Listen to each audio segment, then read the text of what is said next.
Então, durante a semana, que nós tivemos várias dúvidas, várias tarefas, e eu vou pegando assim todas as informações durante a semana e vou montando o perfil da próxima aula, sempre em relação ao que foi feito, né? Vou ter que dizer que tem muita gente aí que me abandonou, né? Então, faz a lição, tudo, mas não manda mais pra mim. Isso tem duas, já falei, né? São duas situações. Uma, porque não tem dúvida nenhuma. Estão super bem. É, não, tudo bem. Então, o que eu resolvi fazer hoje?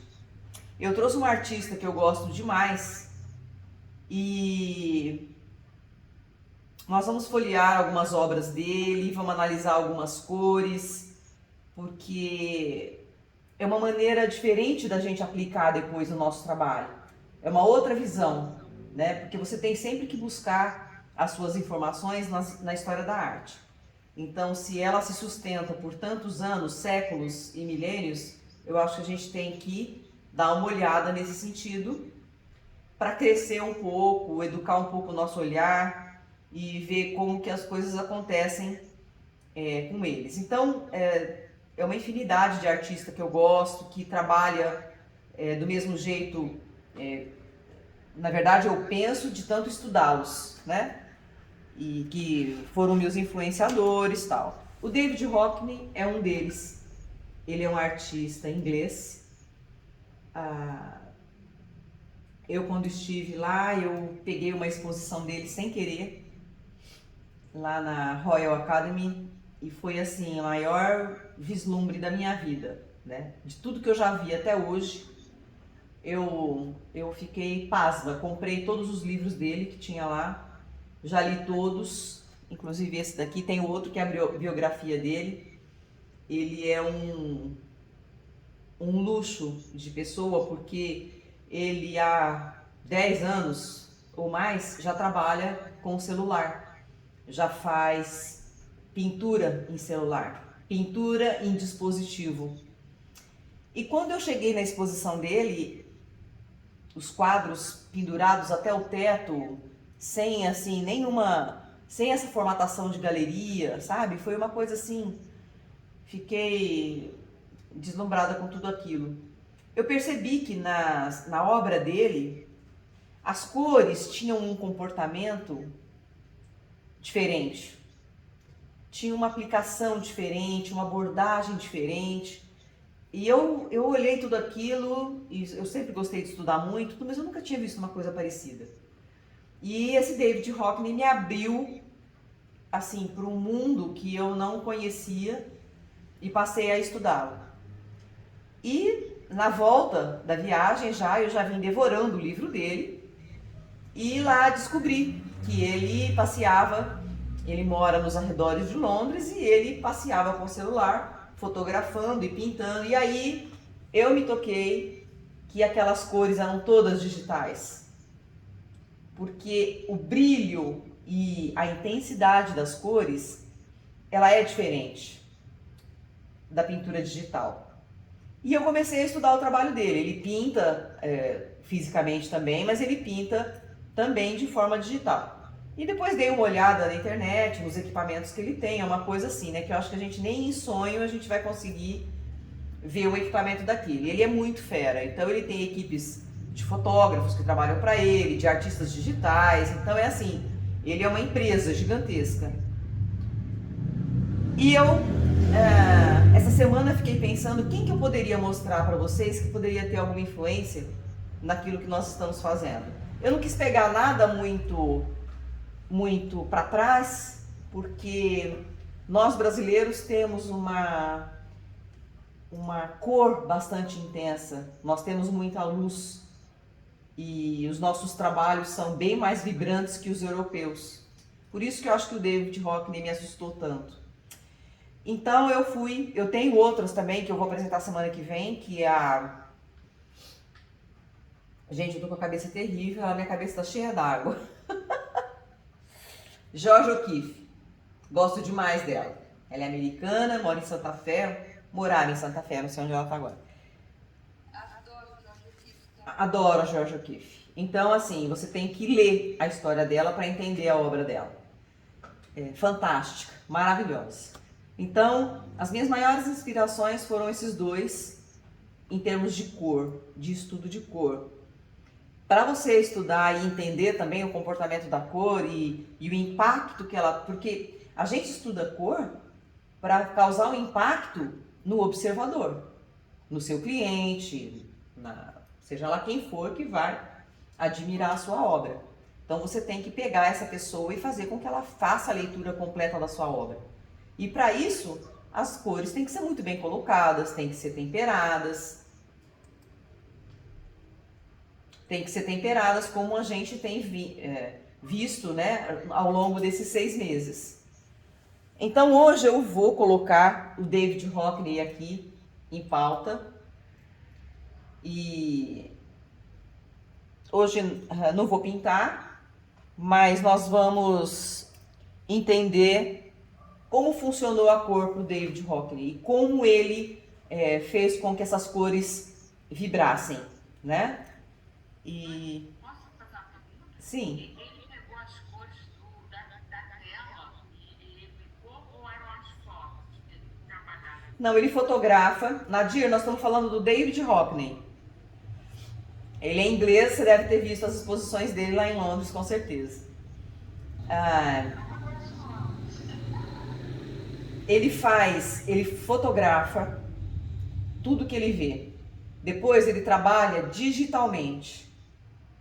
Ele faz o desenho, ele não copia a fotografia, mas a fotografia dele já é o olhar dele. A arte dele começa na fotografia.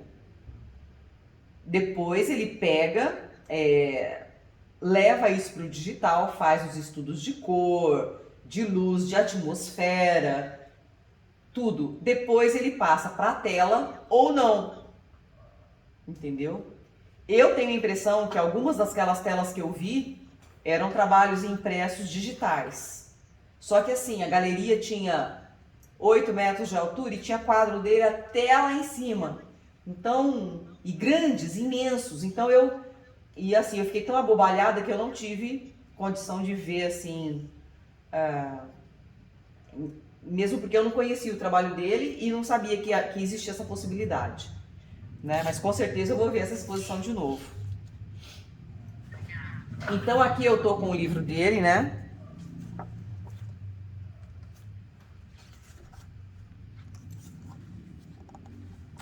Então, eu abri, primeiro de tudo, eu fiz seleção de algumas fotos aqui do trabalho dele,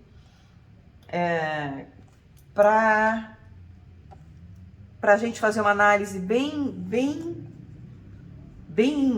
detalhada, baseada em tudo que a gente trabalhou até agora, tá? Então, vamos ver. Essa obra dele, ela foi feita com as 3 primárias.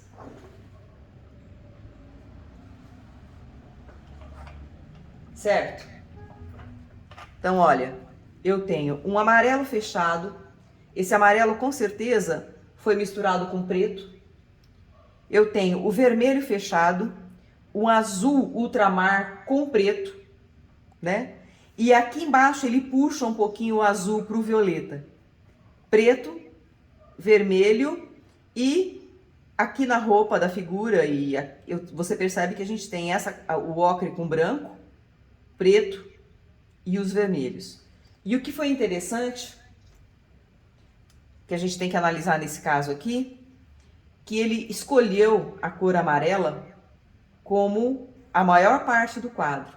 Então, mesmo que você vá trabalhar com 3 primárias, você tem que escolher uma que é a que vai vibrar, que é a que vai ser privilegiada e dar toda a entonação do trabalho. Então, ele escolheu a amarela, colocou o azul e o vermelho acima, vermelho numa posição um pouco maior que o azul, tá? E essa faixa de azul avioletado serviu somente como base. A figura foi feita com as mesmas cores, com branco, para se destacar de todo o fundo que ele colocou com as 3 primárias e nessa ordem. Esse quadro preto aqui, ele tem como se fosse uma janela, e ele projeta essa figura como se fosse uma sombra dela aqui, tá? Ele escreve na tela, ele gosta muito de letras. E olha que interessante, aqui nessa roupa bege dela, tem um pingo de vermelho aqui. Então você vê que aqui ele faz um contraponto com esse vermelho. Ele une, de alguma forma, esse violeta sobe escuro e vai esbranquiçando até chegar aqui. Então, de certa forma, ele uniu todas as figuras, todas as cores do fundo, ele uniu na figura. Ele não colocou às vezes você pinta um fundo, vai lá e coloca uma figura, um objeto. Ou você pinta um objeto e depois fala, e agora, que cor de fundo que eu ponho? Não. No projeto inicial, na nossa tabela, já está estipulado qual é o grupo de cor que você vai usar e quem vai prevalecer ali, quem vai ter um peso maior no trabalho. Então, diante disso, a gente já determinou a atmosfera do quadro e fazer uma ligação dessa figura e fundo. Isso é importantíssimo. Essas informações vão ser muito boas para vocês. Eu estou gravando a aula para vocês assistirem depois. Podem abrir o Google e procurar as obras dele e fazer uma análise e olhar bem como ele trabalha e ouvir a aula junto, né? Porque isso é muito importante. Às vezes você fala assim, mas eu quero pintar, né? Eu já tive assim várias pessoas aqui, vários alunos que na hora que você vai explicar alguma coisa, não precisa só falar, não, eu só quero pintar, né? Mas eu acho que nós estamos num grupo, esse grupo de quinta está bem evoluído e eu acho que vai ser de bastante peso essas informações para vocês. Vai mudar a cabeça de vocês. Um outro aspecto muito importante é a textura que ele coloca. Então ele põe o amarelo com uma textura como se fosse um tecido em preto. Então olha a quantidade de preto que tem nesse trabalho, todas as letras aqui, e um pingo em toda ela. Então a presença do preto aqui também é muito dominante, tá? E ele chega nesse resultado fazendo esse contraponto das cores do fundo entrando pela figura. O vermelho não entrou na figura, o que ele faz? Ele põe um pinguinho de vermelho aqui e faz o contraponto, tá? Eu vou mandar essas fotos para vocês depois. Sai do foco assim.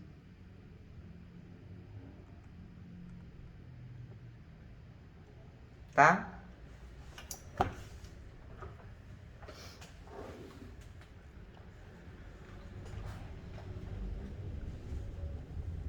E vocês viram também que a maneira como ele distribuiu os quadrados, né? Você vê que ele tirou a figura do centro. Olha, ela não está no meio. Ele colocou o peso para a esquerda.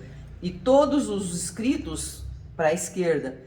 A direita ficou quase limpa. Então ele jogou o peso para cá e deu esse equilíbrio. Junto com isso entra o movimento da figura. Tá vendo que ela tá dançando, tchá-tchá-tchá, e ela movimenta a perna para cima e a mão com a bolsinha para frente. Então, quando ela faz isso com a perna e com a mão com a bolsinha, ela gera um movimento para essa região aqui.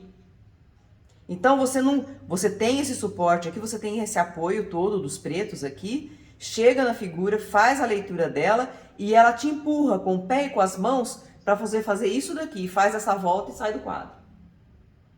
Então, essa trajetória do seu olhar por uma obra de arte é super importante. Quando você for a um museu, que você se deparar com uma tela que te possibilite uma leitura dessa, para um pouco e senta e vai olhar e fala, bom, mas deixa eu ver, qual foi o movimento que ele usou, qual foi a temperatura que a atmosfera tem. essas cores, a Sarana está perguntando se essas cores vêm do Mondrian. O Mondrian, ele é um pouco mais arrojado, né? Ele, na verdade, ele fez parte de uma época que ele queria causar bastante impacto com a combinação de cores e ele usa muitas cores divergentes, né? Que é usar, por exemplo, o amarelo primário com o azul cerúleo, que dificilmente a gente pega essas duas cores porque elas são duas primárias fortes de uma vibração bastante intensa. Então, com certeza o David Hockney, ele se inspirou em todos esses artistas, né? E vocês vão ver aqui agora, conforme eu passo as páginas, que tem muita influência e de vários. Inclusive tem obras aqui como essa da capa aqui, ó. Se você bater o olho rápido, você fala, nossa, parece um Van Gogh. Nada a ver, mas quando você tem um impacto, você sente a presença de alguma coisa. Todos esses artistas, todos os grandes artistas, os mestres, que é onde a gente deve buscar a nossa informação, eles têm essa forma, eles têm esse estudo. Eles se baseiam em tudo que já foi feito. Ninguém está criando nada.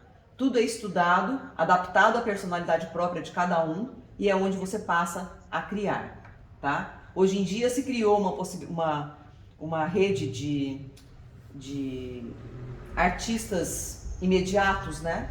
Então a pessoa, ela aprende um pouco e já sai pintando, faz alguns cursos, já sai pintando, já sai vendendo quadro, virou tudo muito comercial, fotografia é tudo igual, uma igual a outra, mas quando você volta um pouco e começa a estudar os grandes mestres e que você se dá conta da beleza, da arquitetura de cor que eles usam, é fantástico, é maravilhoso. Eu às vezes me perco nos meus livros, perco não, ganho, né? Ganho horas olhando tudo aquilo para ver o que aquilo vai me estimular, o que aquilo vai despertar dentro de mim. Eu quando fiz o curso com Francisco Amêndola, que a gente começava a ficar meio sem opção, chegava no ateliê assim, ai, não sei o que eu vou fazer hoje, ai, o que eu vou... Ele falava, procure o pai dos burros. A gente tinha uma biblioteca dentro do ateliê dele, ele punha, quem tivesse indeciso, punha dentro da biblioteca, vá estudar. Estude a semana inteira e volte para pintar a semana que vem. Né? Então, eu tenho a minha biblioteca aqui disponível para todos os alunos, mas dificilmente alguém senta para olhar, vem para pintar. Então, eu estava com muita vontade de despertar isso em vocês, sabe? Eu sei que vocês são todos viajados, que vocês conhecem aí grande parte do mundo e eu acho que isso vai contribuir demais, principalmente para as próximas viagens e para os próximos trabalhos também. Então, você vai fazer uma paisagem linda que você não sabe que tonalidade dá, o que eu queria sentir com isso. Vai lá, quem que pintava uma paisagem desse tipo? Busca na história da arte. Né? Tem alguns livros que eles fazem tipo um alfabeto. Eu vou mostrar para vocês a aula que vem, é o dicionário dos artistas, que tem todos em ordem alfabética. Então você passa ali no A, eles põem meia dúzia, no B mais meia dúzia, e você vai se deliciando com aquilo, não importa a época que ele seja, né? E isso desperta para tudo que a gente vai fazer, tá bom? Então, essa obra, a análise eu acho que está encerrada. E vocês não se esqueçam de anotar que nós falamos de... Deixa eu pegar um papelzinho aqui.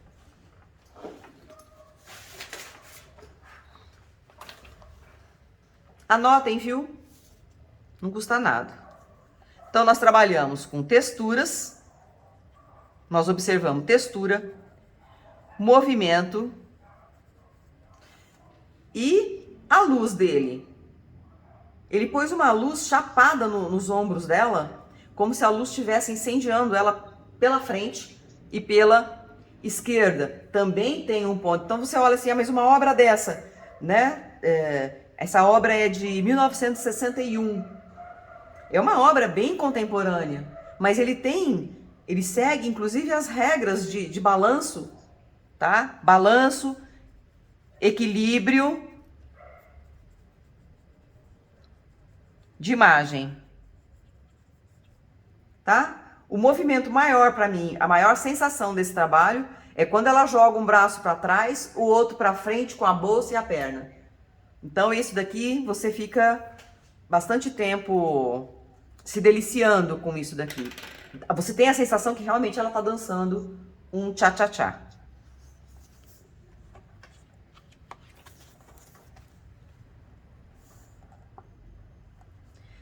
Olha, observa o movimento desses trabalhos. Tudo nele tem movimento. E quando você tem movimento, esse movimento te direciona exatamente para onde que o artista quer que você olhe, tá? Olha o que ele fez aqui. Ele fechou,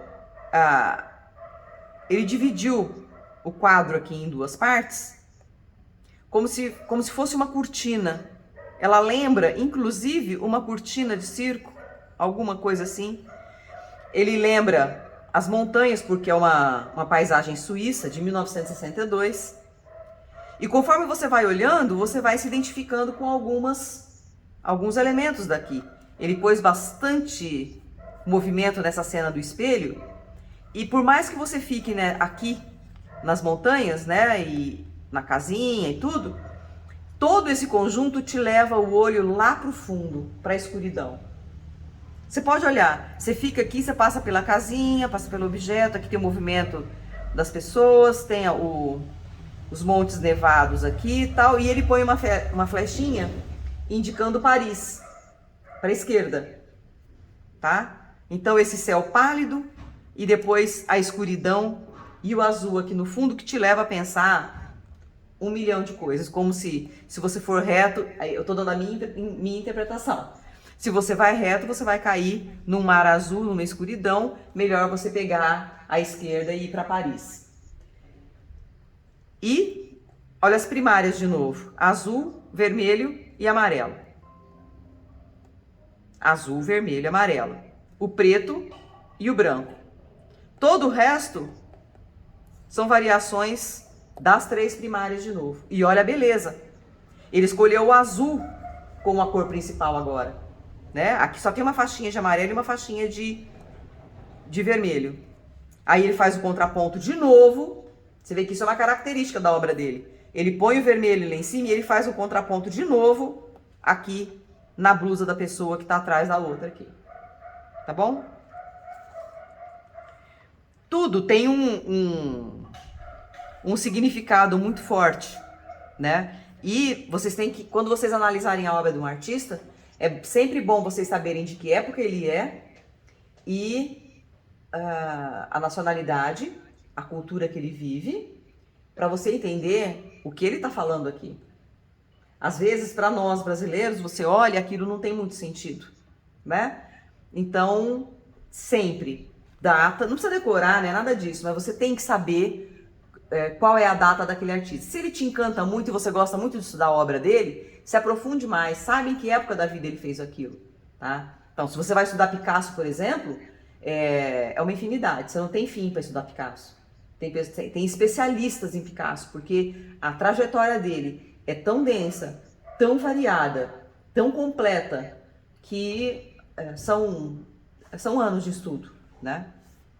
Então é sempre importante você saber a trajetória desse seu artista, para você realmente saber se você está fazendo uma análise boa de conteúdo, tá? Aqui, eu continuo com as 3 primárias, eu continuo tendo o amarelo, vermelho e azul, só que ele, no azul, ele já esverdeou. O azul ficou esverdeado e o vermelho ficou alaranjado. Ele não é um vermelho puro como esse. Você vê que aqui ele já está trabalhando com terciárias, mais o branco e mais o preto. É uma cena de um primeiro casamento, né? Ao ar livre, porque a gente está vendo uma palmeira aqui. E tem toda a simbologia deles, da cultura deles. Uma coisa que eu acho muito interessante nessa obra é que a noiva está vazada no fundo. Tá vendo? Ela é da mesma cor do fundo e tem um contorno leve nela, né? Ela não tem massa de cor, né? E isso eu acho muito simbólico. Essa obra é de 62. E o mastro branco aqui do coqueiro também, né? Super interessante. Então, você vê, você tem o meio do quadro aqui, né? E ele jogou tudo na diagonal. Dá uma olhada na cabeça da senhora ajoelhada, é a noiva, o coqueiro, e provavelmente ele quis representar um sol aqui, né? Ele fez só um quarto ou um quinto da esfera aqui. E olha a diagonal. Então você entra no quadro, passa pelos vermelhos, os verdes azulados, vê a senhora com o véu no rosto, passa pela figura, pela noiva e vai direto no sol. O noivo, ele fica praticamente como um coadjuvante, ele fica como uma... o olhar passa por aqui, ó, mas não vai até lá e volta, tá? Tanto que ele é totalmente sem expressão, ele tá todo de cinza, com essa cara num laranja rosado, tá? E ele jogou, veja, ele jogou todo o peso do trabalho para a direita, deixou limpo o lado da esquerda e colocou só o mastro. E trabalhou com a diagonal, que é importantíssima. Se vocês tiverem alguma pergunta e quiserem interromper, pode interromper. E se vocês estiverem achando muito chato também, eu posso parar e voltar a pintar. Vocês que sabem. Isso daqui é simplesmente maravilhoso. Olha a nossa aula da... não vou pegar. A nossa aula da Vitória Régia.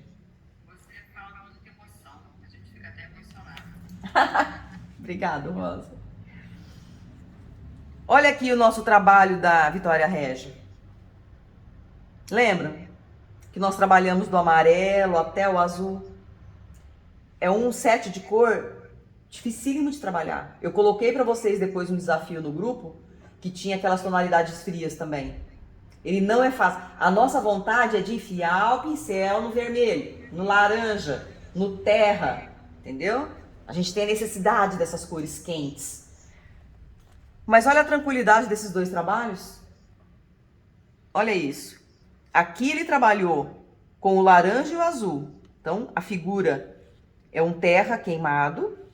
Ele usou o branco, o azul e o preto, com certeza, né? Para queimar todas essas cores aqui, ó.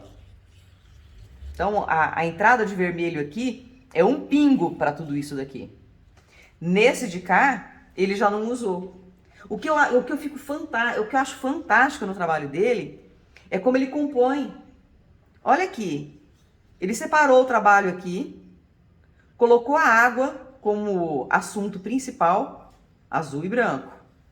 Ele tem aqui um colchão que parece ser uma beira de piscina e às vezes você acha que é uma escada que te leva para uma parede branca que você não sabe se é uma abertura ou se é a parede onde está encostado o colchão. Então você fica... Olha esses três tons de cinza formando a moldura aqui. Ele repete o preto num contraponto aqui no vaso. Isso é muito importante. Quando você está fazendo um trabalho, aquilo está sem graça, está lambido, você não sabe o que fazer. Você pega a tua cor principal que está numa roupa, sei lá, numa flor lá em cima, você vem aqui, põe um botão aqui embaixo, põe ele forte, da mesma cor, pequenininho. Isso se chama contraponto, isso é usado na música também, tá? A música você tem sempre um contraponto para fidelizar aquilo que você exibiu no tema principal, tá?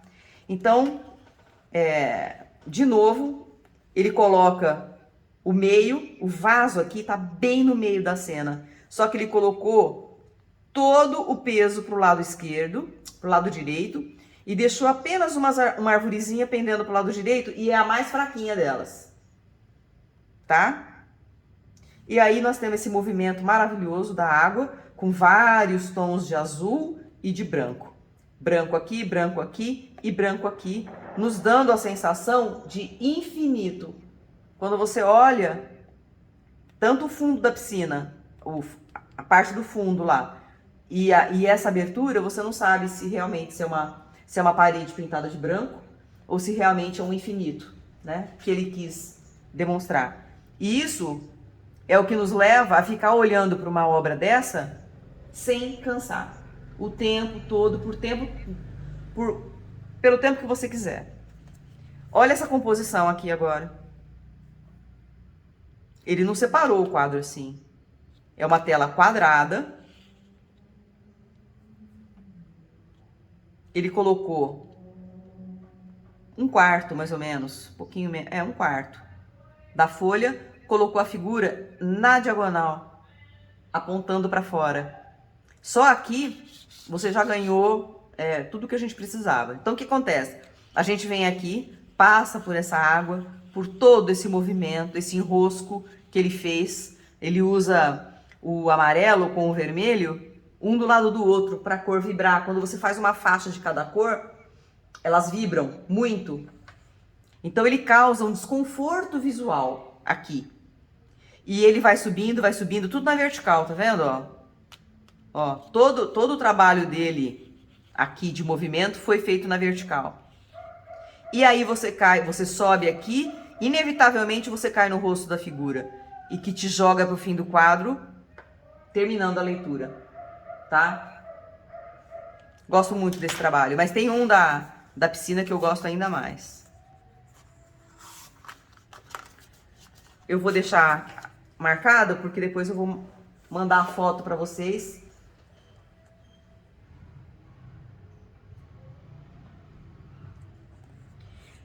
Ju, usava muito a regra dos terços, sempre se usou a regra dos terços. Porém, desde o modernismo para cá, as coisas foram mudando, a liberdade de expressão e a ausência de tantas regras fez com que as obras ficassem mais pessoais, mais originais do artista de acordo com a contemporaneidade dele, tá? Então, a gente tem a regra dos terços, mas não necessariamente no ponto exato que está marcado exatamente matemático.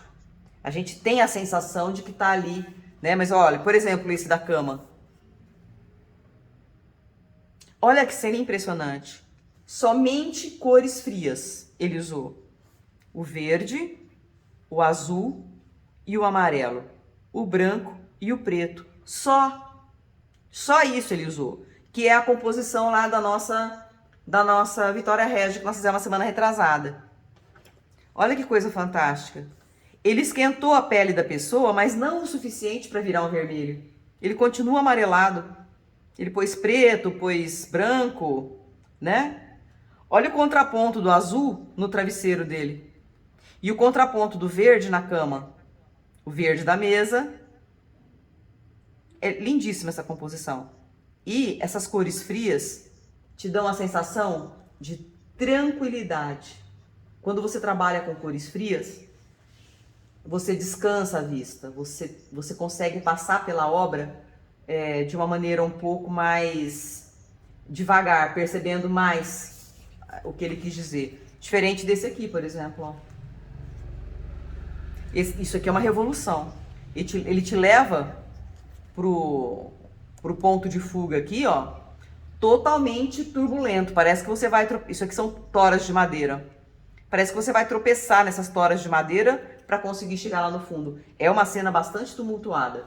Agora, olha a diferença disso daqui. A atmosfera, né? A pessoa descansando na diagonal de novo. Então, eu tenho uma diagonal para a direita e uma diagonal para a esquerda, né? Dupla. Diagonal dupla, fantástico.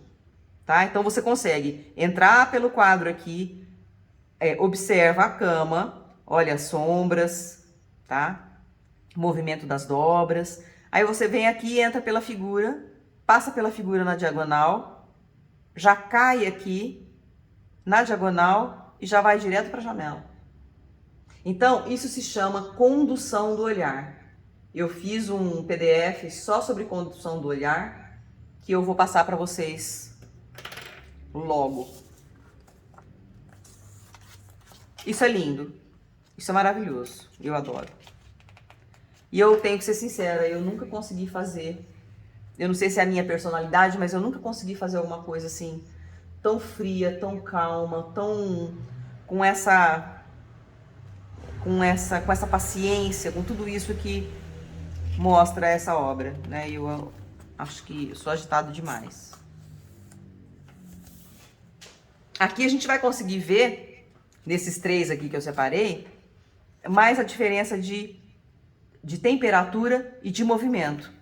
Então aqui ele usou azul, verde, muito branco, muito preto e tem um pingo de violeta aqui. Então, no disco de cor, ele tá aqui, né? O violeta, um pouquinho de azul e um pouquinho de verde. Ele ficou nesse pedacinho aqui do disco, tá?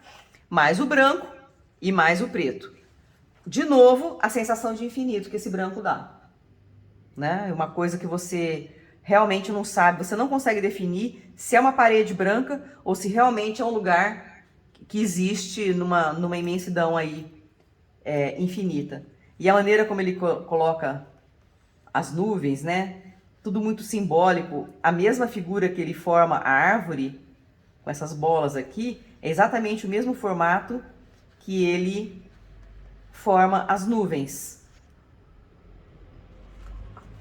Também, embora eu tenha a sensação que aqui vem vindo uma tempestade, né? Isso aqui não me provoca, assim, tanta tranquilidade como aquele da cama, né? Ele tá tranquilo, tá tudo muito bem, aqui essa parede branca, aqui embaixo, simula uma casa, um celeiro, alguma coisa, tudo muito tranquilo, mas quando você olha para cima, você vê que vem chumbo, né? A cor chumbo tá aqui em cima, que a coisa vai despencar. Agora, olha a diferença aqui do lado. Aqui já entrou o vermelho.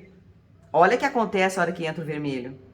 Então, eu tenho vermelho, vermelho com branco, rosado. Tenho azul, azul com preto. E o amarelo, assim, com 1% do trabalho. E aí ele faz um degradê de preto e branco. E aqui parece que ele está sentado, fazendo uma leitura, alguma coisa tal. E os livros, né? Simulando livros, os dispositivos dele aqui, parece os livros empilhados, né? Você pode pensar o que você quiser. Ele aqui é um retrato rodeado de aparelhos artísticos, né? Que pode ser considerado o livro. Então aqui ele usou todas as cores puras, bem pouquinho e bem fininho, né? Colocou o contraponto do vermelho e abusou das tonalidades cinzas, verde com cinza, azul com cinza, vermelho com preto, tá? Então nós temos, olha aqui a leitura que eu faço desse quadro. A minha vertical e uma linha horizontal para quebrar. Por que ele quebrou aqui? Porque você olha para essa prateleira, você vem direto para o rosto dele. Não tem como você escapar, tá? Então você entra pelo quadro, você encontra essa confusão, que podem ser livros. Você passa por essa confusão aqui, olha aqui o que faz. Faz a volta, bate lá e volta no rosto dele e sai pelo vermelho. De novo, uma diagonal, tá? Aqui ele fez um estudo em preto e branco que me incomoda muito, essa formação dessas bandeirinhas aqui, né, em preto e branco, gerando esse movimento, essa coisa, me deixa irritada, me deixa nervosa. Então eu olho isso aqui, é uma sala tranquila, né, com 3 quadrinhos na parede, uma sala com banquinho e tal, tudo certinho, tudo tranquilo. Agora, esse movimento que ele gerou aqui, me causa uma sensação bastante desconfortável. Parece que esse negócio de lavar rápido, sabe? Que fica aquelas coisas batendo. Então, ele é bastante... ele mexe bastante com o emocional, esse trabalho aqui. E temos aqui, da metade para baixo, o peso, que ele concentrou aqui. E essa moldura, ela faz isso aqui, ó, e afunila lá pro fundo no sofá. Então, você tem a moldura com bastante movimento, ela fecha e o teu olho vai lá no sofá. Esse tipo de leitura, vocês têm que fazer nos trabalhos de vocês. Então, quando vocês estão... eu vou fazer uma paisagem, achei linda de morrer. Tudo bem, é uma foto que alguém bateu. Essa pessoa pode não ter tido muito critério para fazer essa fotografia e falta alguma coisa nela. Aí você vai lá, copia, ficou muito bonito o desenho, as cores estão muito bonitas, mas ela falta alguma coisa, ela falta uma emoção. Então, por exemplo, eu sempre tive uma emoção com guarda-chuva. Então, eu tenho uma série só de guarda-chuvas. Então, eu fiz lugares do mundo todo que eu gosto, com tudo. Todos os meus trabalhos tinham guarda-chuva. Ele é simbólico para mim, tá? Então é importante vocês terem algum ponto de personalidade dentro do trabalho de vocês. Você está trabalhando uma paisagem linda, lá tem uma cerca. Você fala, eu não gosto de cerca. Não gosto porque eu vou me sentir aprisionada, vai me dar a sensação que eu estou encurralada naquele canto, eu não quero a cerca. Você vai lá e tira a cerca. Você faz uma paisagem maravilhosa sem a cerca. Então você ter essa liberdade para escolher e para definir a sua personalidade no seu trabalho faz amadurecer demais. Isso é lindo. Olha.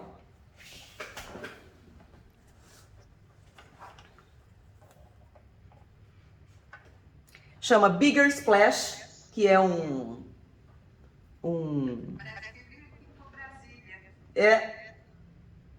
Art Deco isso aqui, né? 1960, 1955, né? Gente, mas olha a beleza disso aqui. Então é o splash de água que ele retratou. O quadro é o splash de água, que aqui ele trabalhou com bastante cinza e vários tons de azul para dar esse splash. E ele trabalha no sentido de explosão, quase que forma uma elipse aqui embaixo, sabe? E faz isso daqui. Perfeita a representação. Aí ele usou o amarelo, o amarelo, o amarelo, o vermelho e o azul. Olha como ele separou essas cores. O céu, aqui eu não sei, às vezes a impressão, mas eu tenho a sensação que esse azul é até meio esverdeado desse céu. Ele não é um azul, ele tem verde no azul. Aí ele colocou o azul como predominância, né? E ele dividiu quase que o quadro no meio exato.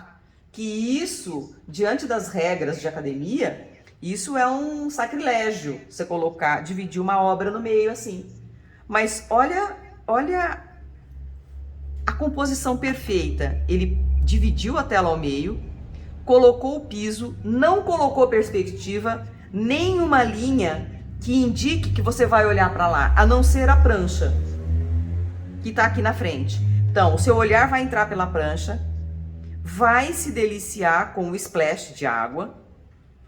Depois que você se deliciou aqui com o splash, você cai nessa placidez desse chão, termina na casa e olha ao alto para os dois coqueiros, para as duas palmeiras que estão aqui do lado. Então, ele colocou o peso maior, tudo aqui em cima, condução do olhar com a prancha, para no objeto principal, vai, se delicia e sai por cima pelas palmeiras, tá? A diagonal de novo aqui, para quebrar esse alinhamento, que você vê que ele fez 1, 2, 3, 4, 5 blocos retângulos alinhados. Aí ele joga uma diagonal e as verticais. Essas duas palmeiras são fantásticas aqui. Sem elas, ia virar um caos isso. Você não iria conseguir conduzir o seu olhar para fora do quadro. Você entrou, tem que sair, tá? Lindo, eu acho lindo esse trabalho. Ele já é de 67. Agora, isso é uma aula muito pessoal. Eu estou passando para vocês uma experiência minha, né, do que eu gosto de ver e como eu gosto de ver, apenas para despertar vocês para esse mundo fantástico que vai, com certeza, completar a nossa pintura e o nosso desenho.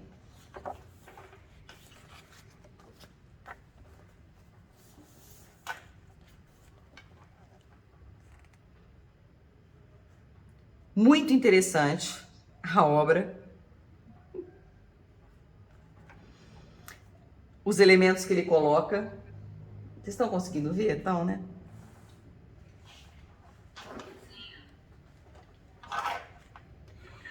Ele colocou a janela não no centro, um pouco mais para lá, e uma outra folha de janela aqui. Então você tem o contraponto da janela. Ele trabalhou com azul, azul e cinza azulado. Aí ele pegou o vermelho rosado aqui, colocou o mesmo vermelho aqui e colocou o vermelho nos livros e colocou o vermelho no chão desse lado. Aparece aqui o vermelho. Aí ele colocou o amarelo nas frutas. O amarelo baixo com branco, um cremezinho por todo o quadro. Então, nós estamos de novo trabalhando com as 3 primárias disfarçadamente. Diferente do primeiro trabalho que a gente começou lá, que ele entrou com o vermelho, amarelo e já com tudo. Esse trabalho já é de 68. E você já começa a perceber a diferença da colocação das cores. E ele é bastante polêmico, né? Porque você começa a olhar e você fala, bom, esse aqui tá com cara de paisagem, tá fingindo que não tá vendo nada. E esse daqui com um olhar questionador, fixo nele, aguardando uma resposta, né? A perna na diagonal, aqui. E as pilhas de livro equilibradas. Então, mesmo ele tendo rebatido a imagem como se fosse um espelho, você vê que é praticamente um espelho. Ele mudou o tom, mudou a expressão das figuras e colocou o peso da janela aqui, entrando uma luz aqui, como se essa luz fosse um diferencial. E embora seja bem tranquila as cores, ele não tenha nada muito gritante, ele incomoda demais com esse olhar aqui. Ele causa um desconforto muito grande na cena, não é uma cena confortável. Alguma coisa estranha está acontecendo aqui. E isso é muito interessante quando você consegue perceber isso na obra de um artista. O que foi que ele quis dizer com aquilo? Que eu sempre falo para vocês, gente, cadê a mensagem? O que você quis dizer com isso? Quando você faz alguma coisa, uma fotografia, um trabalho artístico, uma peça de cerâmica, um bordado, né? Seja lá o que for, tem que ter um sentido para você. Entendeu? Tem que ter uma ligação muito forte para você se dedicar com aquilo, tá bom? Então, isso daqui, gosto muito e gosto desse apelo dele, sabe?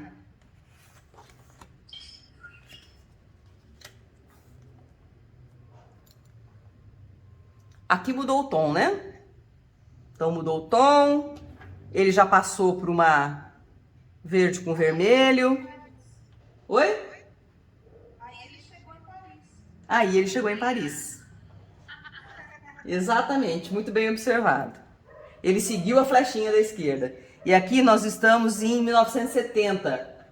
Exatamente, Tá. ele seguiu a flechinha. Olha que interessante como ele usa o verde e o vermelho aqui. Tonalidades super baixas, super saturadas. A moldura também. Tudo. Não tem outra cor sem ser verde e vermelho aqui. Preto e branco, sempre. Mas olha o que ele põe aqui no vasinho. Só nesse detalhezinho aqui, ele põe um pingo de vermelho e o verde puro. Então, ele forma uma diagonal aqui também, porque você não tem como, né? Embora ele tenha as linhas de perspectiva no chão, né? Você não consegue seguir o tapete. O seu olho vai direto no vasinho, passa por essa figura e sai pela janela. E aí você tem 2 verticais, uma de cada lado, para apoio de cena. O quadro não está dividido. Embora o sofá esteja na metade, essa cena está dividida aqui embaixo. Então, qual é a condução do olhar? Entra, passa pela mesa, passa pelo vaso, analisa essa figura e sai pela janela. Né? Então, esse indivíduo, ele já tá, esse tá com cara de paisagem, ele tá olhando para ele, esperando alguma coisa. Ele está ali simplesmente, a sensação que é de sob ordens, né? Que com certeza esse aqui tem cara de chefe. Inclusive a postura dele, o tipo de roupa, né? O jeito de cruzar as pernas. Então, o movimento, o jeito como a pessoa se comporta, como ela se veste, como ela senta, tudo isso está definindo a personalidade dela. Então, aqui você já consegue, inclusive, escrever uma história do que poderia estar acontecendo nessa cena. Ele te dá todos os dados para você construir, inclusive para você questionar: quem será que levou aquelas flores? Quem trouxe? Como aquelas flores foram parar ali, tá? E aqui, uma cena, olhando a paisagem parisiense, tudo bem? Verde com vermelho de novo, tá? As duas de costa e completamente sem conversa, sem assunto, tá? A cena está literalmente parada. Não tem ação, né? A condução do olhar para o ponto de perspectiva, todas as linhas conduzem para um ponto de fuga frontal, né?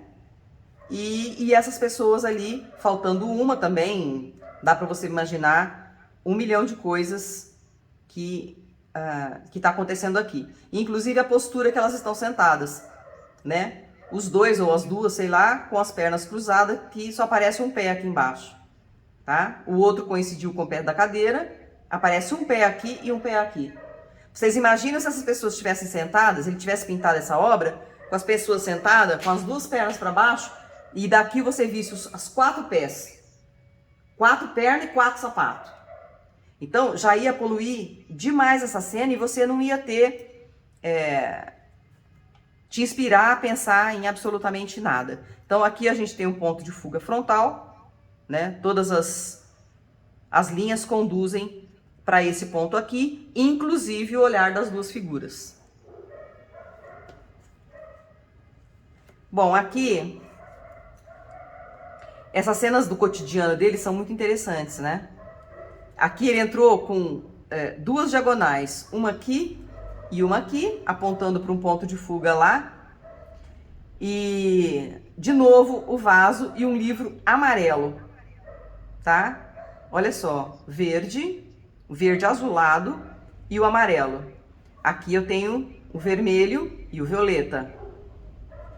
Verde, azul acinzentado e o azul acinzentado. Então, ele trabalhou com uma paleta de cores bastante variada, não se fixou numa só, porém ele deu o tom da cena inteira com esse creme, esse marfim, que uma hora é tonalizado de vermelho, outra hora ele é tonalizado com azul, azul aqui de novo, meio esverdeado o chão, as cores de sombra e o branco presente, né, com bastante luz e fazendo contraponto. Você bate o olho aqui, bate o olho no gato, dá uma espiada no telefone, volta pro gato e sai pela janela, tá?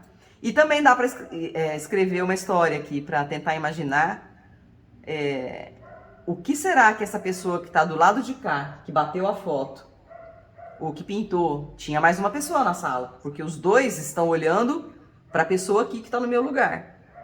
E os dois olhando com um olhar bem desconfiado, tipo, bom, e aí, né? Dá para você imaginar e fazer inclusive uma narrativa dessa cena.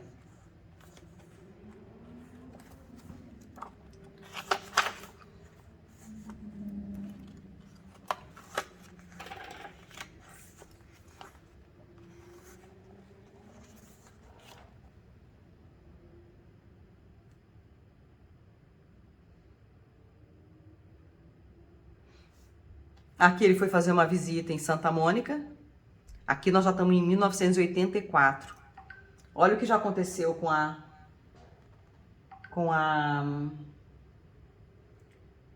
a imagem dele, com a narrativa dele, né?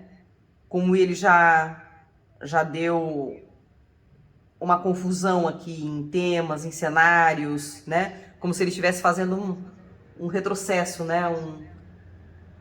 Revivendo tudo. E também retratou o lugar, porque Santa Mônica é um lugar muito agitado, com muitas coisas, né? Aquela bagunça, e pode ter sido, inclusive, a impressão que ele teve do momento. Você olhando um trabalho em preto e branco dele, você vê a quantidade de tonalidades de cinza que ele usa, inclusive de tonalidades de cinzas frias e cinzas quentes, né? Mesmo na pintura monocromática com uma cor só, você pode fazer alteração dessa cor que você escolheu, tanto para quente quanto para fria. Tinha mais um que eu queria mostrar aqui. Então, olha, a cadeira do Van Gogh que ele fez em 88. Então aqui, ó, ele já tá em 88, a obra dele já começou a ficar bastante conturbada, cores muito puras, bastante repetição das cores. Aqui, Sarana, aqui sim ele me lembra muito mais Matisse do que naquela hora lá atrás, tá? Aqui ele trabalhou a cor com explosão e com pura expressão da alma dele, tá? Não teve... Mas mesmo assim, as cenas contam histórias, se você começar a analisar bem. Ó, 1990. Olha onde ele já tá. Muito disso daqui é arte digital, viu? Muito disso é arte digital. Eu conheço pelas tonalidades, pelas cores, pelo tipo de pintura chapada. Então, precisa ler um pouco. Aqui ele não cita a técnica, né? Mas ele trabalhou muito com óleo, trabalhou com acrílico sobre tela e com a parte digital. Então é isso. Está apresentado o meu querido David Hockney, que eu admiro demais.